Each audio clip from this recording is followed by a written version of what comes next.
Praise the Lord कलीसिया। मैं दिव्या आप सभी का स्वागत करती हूँ परमेश्वर की जीवित हजूरी में। और मैं विश्वास करती हूँ कि मेरे मसीही भाई बहन जहाँ कहीं भी आप हैं, परमेश्वर में बहुत ही आनंदित और ब्लेस्ड हैं। हालेलुया। आप इस वीडियो को बिना स्किप किए इस वचन को पूरा सुने और समझें, और परमेश्वर इस वचन के द्वारा आपको आत्मिक जीवन में कैसे चलना चाहिए, कैसे अपनी आशीषों को आप ले सकते हैं, कैसे आप मसीह में बढ़कर अपने छुटकारे को ले सकते हैं, इस वचन के द्वारा पवित्र आत्मा हमें सब बातें सिखाएगा। अगर आप वचन को, वीडियो को बीच में ही छोड़कर चले जाएंगे तो आपको पता ही नहीं है कि हमें आत्मिक रैलम में कैसे चलना है, हमें कैसे अपने छुटकारे को लेना है, हमें शैतान से हमें कैसे लड़ना है। इसीलिए ज़्यादा जल्दबाजी ना करें। इस वीडियो को अपनी आत्मिक आँखों और कानों और हृदय को खोलते हुए तसल्ली के साथ इस वचन को पूरा समझें, और पवित्र आत्मा इसके लिए आपको आत्मिक बुद्धि और सामर्थ्य दे। जब आप इस वचन को जान जाएंगे, इसको पढ़ेंगे, समझेंगे, जान जाएंगे, तो मेरे प्रियो, यदि सुनने के बाद आप वैसा ही करते हैं जैसे परमेश्वर हमें बताता है, तो आप अपने छुटकारे के नज़दीक हैं, और बहुत ही जल्द आपके घर के, आपके परिवार के हालात बदलने वाले हैं।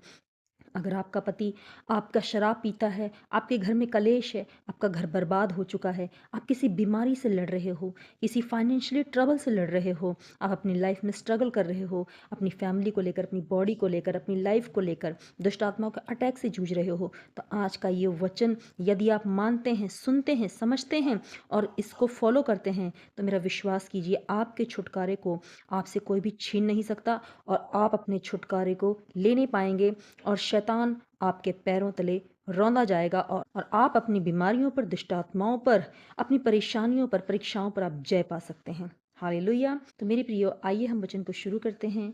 आज का जो हमारा बाइबल वचन लिया गया है वह है मूसा का उपदेश, जो कि व्यवस्था विवरण अध्याय 4 का वचन लिया गया है। मेरे प्रियो, इस वचन को मैं 2 वीडियो में डिवाइड करूंगी। एक वीडियो आपको अभी जो आप देख रहे हैं, सुन रहे हैं, इसमें आपको वचन के भेद समझाए जाएंगे, और इसका जो सेकंड पार्ट है, जो दूसरा पार्ट है, वो मैं नेक्स्ट अगली वीडियो में बनाऊंगी, जिसमें आप इस वचन को, जो ये पूरा वचन है, ये पूरे वचन को आप बड़े आसानी से समझ पाएंगे। क्योंकि अगर आज ही मैं पूरे वचन पर वीडियो बनाऊं तो ये वीडियो बहुत लंबी हो जाएगी, और आप सभी बातों को एक साथ नहीं समझ पाएंगे। इसीलिए हम वचन को थोड़ा थोड़ा पढ़ेंगे और थोड़ा थोड़ा समझेंगे। तो आज का जो वचन है वो मैं अध्याय 4 का, व्यवस्था विवरण अध्याय 4 का वचन 1 से लेकर 8 तक कवर करूंगी, और इसका जो आगे का चैप्टर है, वचन 9 से लेकर 14 तक, मैं अगली वीडियो में कंप्लीट करूंगी। हालेलुया। तो आइए हम वचन को शुरू करें। परमेश्वर के वचन में लिखा है, अब हे इज़राइल, जो जो विधि और नियम मैं तुम्हें सिखाना चाहता हूँ, उन्हें सुन लो और उन पर चलो। मेरे प्रियो, अपनी आंखों को, अपने कानों को आप खोल लें। परमेश्वर आपसे बात कर रहे हैं। वो कह रहे हैं, हे इज़राइल। इज़राइल कौन है? इज़राइल आप और मैं हैं। परमेश्वर ने हमें याकूब का घराना घोषित किया है। अगर आप यीशु मसीह को अपना उद्धारकर्ता मान चुके हैं तो आप जीसस की ब्लड लाइन में शामिल हो चुके हो, अब्राहम की आशीषों के वारिस हो चुके हैं, याकूब के घराने के हो आप। तो याकूब का जो दूसरा नाम था, जो परमेश्वर ने दिया था, वो इज़राइल था। तो आप इज़राइल के वंशज हो। तो परमेश्वर आपसे और मुझसे बात कर रहा है। तो यहाँ हमसे परमेश्वर कह रहे हैं, हे इज़राइल, जो जो विधि और नियम मैं तुम्हें सिखाना चाहता हूँ, उन्हें सुन लो और उन पर चलो, जिससे तुम जीवित रहोगे। जीवित रहोगे। हम पॉइंट को नोट करते हैं, जीवित रहोगे। मेरे प्रियो, हमारा जो जीवन है वो परमेश्वर की शिक्षाओं में और परमेश्वर के वचन में और परमेश्वर के आज्ञा पालन में, उसके नियमों में छुपा है। अगर हमें बेस्ट लाइफ चाहिए, हमें अच्छा जीवन चाहिए, हमें छुटकारा चाहिए, हमें अपने जीवन में अच्छे दिन चाहिए, तो हमें परमेश्वर के वचन पर कान लगाना पड़ेगा और उस पर चलना भी पड़ेगा। और यदि आप इस वीडियो को सुन लेते हैं और सुनने के बाद आप वही फिर से पुराना जीवन जीने लग जाते हैं, तो आप उन्हीं फरीसी, उन्हीं शास्त्रियों की तरह होंगे, और उन्हीं अमोरा और सदोम देश की तरह होंगे जिस पर यीशु मसीह ने हाय कहा था। उन्होंने कहा था, हाय तुम पर, जितने काम तुम्हारे नगर में किए गए। यीशु मसीह ने कहा था अपने वचन में कि हाय अमोरा, हाय सदोम, जितने काम तुम्हारे देश में किए गए। यदि इतने काम किसी और के नगर में, किसी और देश में किए जाते तो वो कब का मन फिरा लेता। तो ये वचन हमें ये सिखाता है कि आप आज जो कोई भी वचन सुन रहे हैं, पढ़ रहे हैं, ये आपको सुनकर छोड़ना नहीं है। आपको फरीसी और शास्त्रियों की तरह नहीं बनना है, आपको उस पर चलना है। जब आप चलेंगे, आज जितने भी वचनों को आप सुनते हैं, पढ़ते हैं, उसके बाद उन वचनों को आप अपने जीवन में लागू करते हैं, उस पर चलते हैं। परमेश्वर की आज्ञाओं को, विधियों और नियमों को जब आप मानने लग जाते हैं, तो क्या करेंगे? आप जीवित रहेंगे, आप अपने छुटकारे को पाएंगे। जीवन क्या है? जीवन है शांति, अनंत जीवन। जीवन का मतलब सिर्फ स्वर्ग जाना नहीं, जीवन का मतलब इस पृथ्वी पर भी अनंत शांति को पाना, छुटकारे को पाना, पति पत्नी में प्रेम को पाना, सफलता को हासिल करना। परमेश्वर आपको अपनी महिमा में खड़ा करेगा, समाज के सामने भी आपको इज्जत देगा। जैसे उसने यहोशू के नाम को महान किया इजराइलियों के सामने, परमेश्वर आपके भी नाम को ऊंचा करता है जब आप परमेश्वर के साथ साथ चलते हो। हालेलुया। आगे परमेश्वर का वचन कहता है, और जो देश तुम्हारे पितरों का परमेश्वर यहोवा तुम्हें देता है, उसमें जाकर उसके अधिकारी हो जाओ। यानी आज परमेश्वर ने आपको यीशु मसीह के लहू के द्वारा आपको मोल ले लिया है। यीशु मसीह ने आपकी कीमत चुका दी है, तो आप परमेश्वर के राज्य के अधिकारी हो गए हो। तो परमेश्वर के राज्य के अधिकारी होने के लिए आपको वही करना है जो यीशु मसीह ने और यहोवा ने हमें बताया है। वो पवित्र जीवन, आत्मिक जीवन आपको जीना है, लोगों के प्रति दया और क्षमा रखनी है। आप परमेश्वर के फील्ड में जब आ जाते हो, तो आप क्या होते हो? आप स्वर्ग के अधिकारी हो जाते हो। आप उस चीज़ के, उस आशीषों के अधिकारी हो जाते हो जो यहोवा ने आपके पितरों को दी हैं। लिखा है, और जो देश तुम्हारे पितरों का परमेश्वर यहोवा तुम्हें देता है, उसमें जाकर उसके अधिकारी हो जाओ। जब आप परमेश्वर के आज्ञाओं पर चलते हैं, तो ऑटोमेटिक आशीषें आपकी लाइफ में एंटर करती हैं और आप उन आशीषों के वारिस हो जाते हो, अधिकारी हो जाते हो। अधिकारी का मतलब क्या होता है? एक नेता होता है या एक पॉलिटिक्स होता है, जब वो किसी चीज़ में, किसी फील्ड में वो अधिकारी हो जाता है, पुलिस अधिकारी होता है, तो वो पद उससे छीना नहीं जाता। अगर कोई विधायक है, तो वो पद उसके छीना नहीं जाता, क्योंकि वो अपने पद का अधिकारी होता है। एक पुलिस, एक कमिश्नर, एक नेता, चाहे वो किसी भी फील्ड में हो, वो अपने पद का अधिकारी है, अपनी कुर्सी का अधिकारी है, तो वो अधिकार उससे छीना नहीं जाएगा। तो यहोवा ने कहा है कि जो देश मैंने तुम्हारे पितरों को दिया है, तुम उसके अधिकारी हो जाओ। लेकिन तुम उसके अधिकारी कब होगे? जब तुम परमेश्वर के नियमों और विधियों पर चलोगे, उसकी आज्ञाओं पर चलोगे, उससे प्रेम रखोगे, जो उसने सिखाया है वही करोगे, तो तुम उन आशीषों के अधिकारी हो जाओगे जो उसने तुम्हारे पितरों को दी हैं। अब तुम्हारे पितर कौन से हैं? यहाँ पे हम आत्मिक चीज़ों की बात कर रहे हैं। तो परमेश्वर ने हमारे पितरों का मतलब बताया है अब्राहम के वंश, याकूब के वंश। हमारे पितर आदम, अब्राहम और याकूब हैं, तो हम उनकी आशीषों के वारिस हैं। परमेश्वर ने अब्राहम को हमारा पित्र बताया है, तो अब्राहम के जीवन में जो जो आशीषें परमेश्वर ने दी थी कि मैं तेरा वंश आकाश के तारागणों की तरह बढ़ाऊंगा, रेत के किनकों की तरह बढ़ाऊंगा, मैं तुझे कनान देश दूंगा, मैं तुझे आशीषों का मूल पिता ठहराऊंगा। यानी ये सारी आशीषें जो परमेश्वर ने अब्राहम की लाइफ पर डिक्लेयर की हैं, उसे दी हैं, ये आशीषें उसके वंशों के लिए भी हैं। तो जब हम यीशु मसीह को अपना उद्धारकर्ता मानते हैं, तो हम जीसस की ब्लड लाइन में शामिल हो जाते हैं और अब्राहम की सारी आशीषें ऑटोमेटिक हमारी लाइफ में एंटर हो जाती हैं। हालेलुया। आगे परमेश्वर के वचन में लिखा है, जो आज्ञा मैं तुमको सुनाता हूँ, उसमें न तो कुछ बढ़ाना और न कुछ घटाना। तुम्हारे परमेश्वर यहोवा की जो जो आज्ञा मैं तुम्हें सुनाता हूँ, उसे तुम मानना। तो आज जितनी भी बातें आपके लिए रखी गई हैं, परमेश्वर ने यहाँ खोली हैं इस वचन के द्वारा, जो बातें परमेश्वर आज आपसे कर रहा है, आपको अपने दिल और दिमाग में उतारना है और वही फॉलो करना है। हालेलुया। क्योंकि यहाँ परमेश्वर कह रहे हैं कि परमेश्वर यहोवा जो जो आज्ञा तुम्हें सुनाता है, तुम उसे मानना। मेरे प्रियो, ये बात मैं आपसे नहीं कह रही हूँ, ये बात परमेश्वर आपसे कह रहा है। यदि आप इस वीडियो पर आज आए हैं, तो जाहिर सी बात है आप यहोवा से, आप यीशु मसीह से आप प्रेम करते हैं। तो आप जिससे प्रेम करते हैं, उसकी बातों को भी मानते हैं। तो यदि आप आज जीसस से प्रेम करते हैं, आप कमेंट में तो आमीन लिखते हैं, आप कमेंट में हालेलुया प्रेज द लॉर्ड लिखते हैं, बहुत अच्छी बात है। लेकिन सिर्फ लिखने से ही परमेश्वर को महिमा नहीं मिलती है। परमेश्वर को महिमा आपके जीवन से, आपके कर्मों से मिलती है। जब आप यहोवा की आज्ञाओं को मानते हो, अपने जीवन में उसे लागू करते हो, पूरा करते हो। उसने कहा है लोगों को क्षमा कर, आप क्षमा करते हो। उसने कहा लोगों से प्रेम कर, आप प्रेम करते हो। उसने कहा मूर्ति पूजा मत कर, आप नहीं करते हो। जब आप यहोवा की आज्ञाओं को मानते हो, तो यहोवा की लाइन में आप आ जाते हो और यहोवा की सारी आशीषें आपकी लाइफ में आती हैं और इससे आप उसकी महिमा कर पाते हो, अपने प्रेम को उसके लिए दर्शाते हो। हालेलुया! प्रेम सिर्फ प्रेज द लॉर्ड कहना या हालेलुया कहना, ये जय मसीह की कहने से प्रेम नहीं होता है, ये तो मुंह के लफ्ज़ों की बात है। अगर आप प्रेम यहोवा से करते हो तो ये आपको अपने आत्मिक कामों के द्वारा, आपको उसकी आज्ञाओं को मानने के द्वारा उसे दिखाना पड़ेगा। हालेलुया!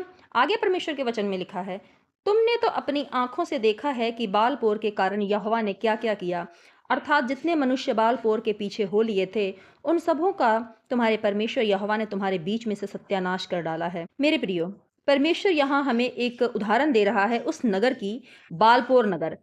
ये वो देश था, वो नगर था जिस देश में मूर्ति पूजा होती थी।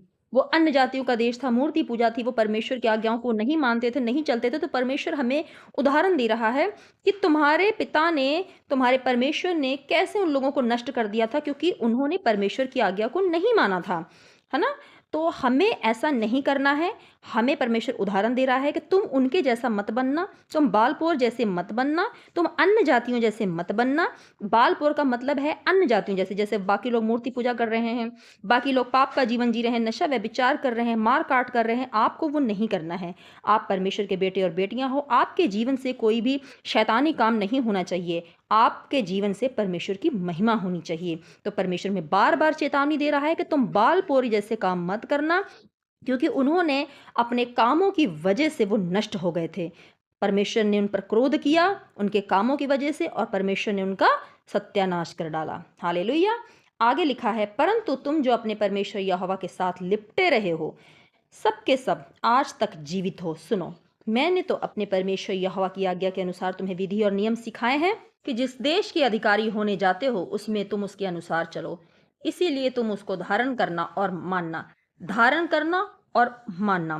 धारण का मतलब है यीशु मसीह का स्वभाव आपके अंदर आना चाहिए। जब आप धारण कर लेते हो उस मसीह के वस्त्र को, धर्म के वस्त्र को, सफ़ेद वस्त्र को जो आप पहन लेते हो, सफ़ेद वस्त्र को जब आप धारण कर लेते हो, आप परमेश्वर के कामों को जब आप करते हो, उससे प्रेम करते हो, उसकी आज्ञाओं को मानते हो, तो वो क्या करता है? वो आपको उस आशीष के देश का अधिकारी कर देता है। हालेलुया!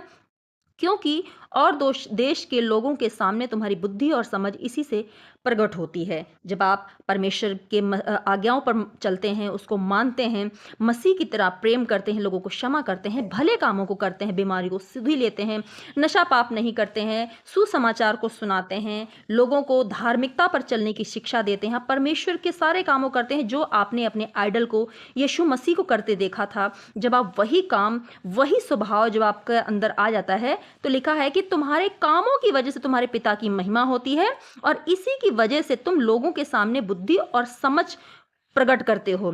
वो अन्य जाति के लोग जब देखते हैं, उनके अंदर सहनशीलता नहीं है, उनके अंदर क्षमा का भाव नहीं है, लेकिन जब आपके अंदर ये सब चीज़ें आती हैं और जब आप अन्य जातियों के बीच में जाते हैं, तो लोग आपके परमेश्वर की महिमा करते हैं। वो अचंभित होते हैं इन बातों से कि ये कैसा परमेश्वर का जन है, ये कितना स्पिरिचुअल है, इसके अंदर से कितनी पॉजिटिव वाइब आ रही है, इसके पास बैठने में कितना अच्छा लग रहा है, इसकी बातों के साथ हमें इसके साथ बात करने में हमें कितना अच्छा लग रहा है, इसके अंदर से एक अजीब शांति हमें महसूस होती है। जब आपका जीवन परमेश्वर के अनुकूल चलता है, तो जब आप परमेश्वर के कामों को करते हैं, तो परमेश्वर का आत्मा 24 घंटे आपके साथ चलता है, फिरता है, उठता है, बैठता है। जब आप लोगों से बात करते हैं, कनेक्ट होते हैं, तो परमेश्वर की एक जो स्पिरिट है, उसकी जो रोशनी है, वो उन लोगों के ऊपर भी पड़ती है जो लोग अंधकार में हैं, जो लोग पाप में हैं। तो मेरे प्रियो, यहाँ पे लिखा है कि तुम्हारी बुद्धि और समझ अन्य जातियों के बीच में प्रकट होगी जब आप परमेश्वर के स्वभाव में चलते हैं।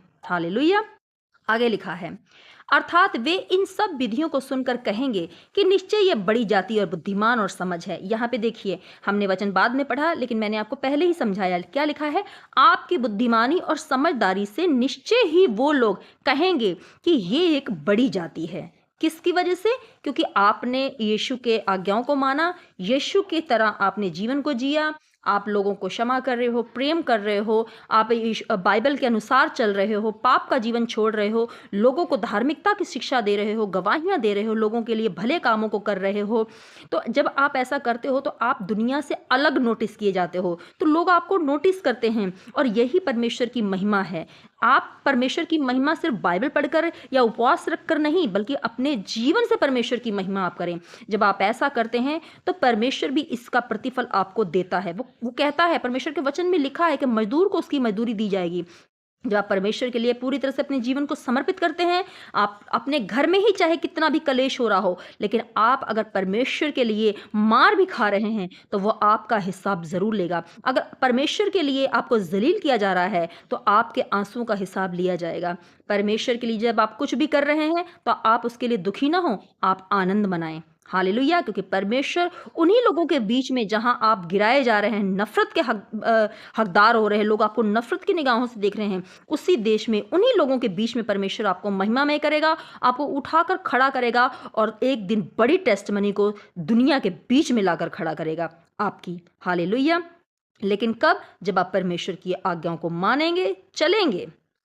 हालेलुया। आगे लिखा है, देखो कौन ऐसी बड़ी जाति है जिसका देवता उसके ऐसे समीप रहता है जैसा हमारा परमेश्वर यहोवा, जबकि हम उसको पुकारते हैं। फिर कौन ऐसी बड़ी जाति है जिसके पास ऐसी धर्म विधि और नियम हो जैसी कि यह सारी व्यवस्था जिसे मैं आज तुम्हारे सामने रखता हूँ। आमीन। मेरे प्रियो, यहाँ जो परमेश्वर है वो हमसे कह रहा है कि आखिर बाहर जाकर देखो, समाज में देखो, अन्य जातियों में देखो, आखिर इतने परमेश्वर जो उन लोगों ने बना रखे हैं, कौन सा ऐसा परमेश्वर है उनका कि जो प्रार्थना करने पे तुरंत उत्तर देता है, जो उनके जीवन में बड़ी गवाहियों को बनाता है, जो उन्हें छुटकारे देता है, जो उन्हें बीमारियों से शिफा देता है, जिसने उनके लिए कोड़े खाए हों, जिसने उनके लिए लहू बहाया हो। कौन सा ऐसा परमेश्वर है जिसने अपने लोगों के गुनाहों को अपने ऊपर ले लिया हो? सिर्फ और सिर्फ तुम्हारा परमेश्वर यीशु मसीह यहोवा राजा। परमेश्वर कह रहा है कि मैं ही तुम्हारा परमेश्वर हूं जो तुम्हारे समीप रहता हूं। यहां लिखा है कि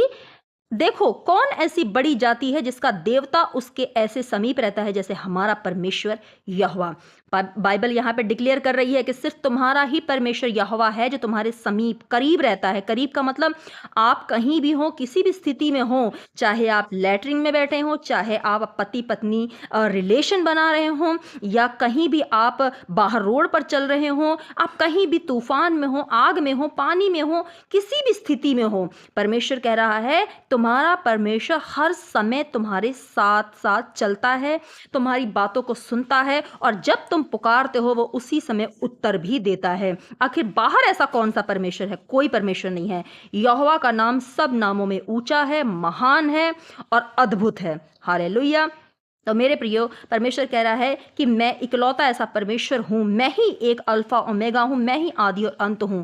मेरी बातों को सुनो, मेरी आज्ञाओं को सुनो, मेरे पीछे चलो। मैं तुम्हारी प्रार्थना का उत्तर तुरंत देता हूं, तुम्हारे पुकारने पर तुरंत सुन लेता हूं। मैं तुम्हारे नजदीक रहता हूं, तुम्हारे निकट रहता हूं। अगर तुम मेरी आज्ञाओं को पर चलते हो तो मैं तुम्हें उस देश का अधिकारी कर दूंगा। देश का मतलब आपकी हीलिंग, आपका छुटकारा, आपकी सफलता, आपका ऊंचा नाम। परमेश्वर सब चीज़ों से आपको ब्लेस करता है, अच्छे लाइफ पार्टनर से, अच्छी जॉब से, अच्छी पढ़ाई से, आपकी सूनी गोद को भरता है, आपके बांझपन को दूर करता है, आपके वंश को बढ़ाता है।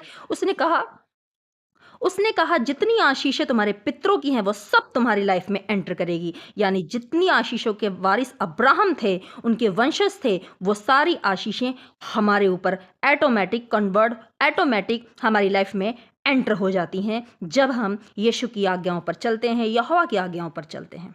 हालेलुया।